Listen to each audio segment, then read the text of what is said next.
This is a day in the life of a TNVR coordinator. Ako po si Jo, 3 taon na po sa Biyaya Animal Care bilang TNVR coordinator. Unang-una ay coordination.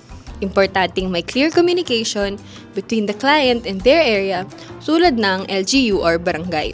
Ito ay para masigurado na properly communicated ang magiging TNVR activity natin. Pangalawa, it's time to locate the pets.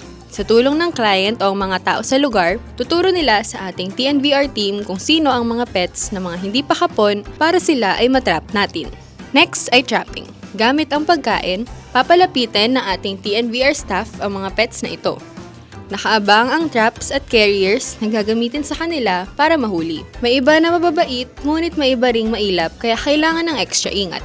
Ang susunod na gagawin ni Miss Jo ay ang tagging. Nililabel nga ng maayos ang mga pets na natrap with their names, markings at lugar kung saan sila nanggaling.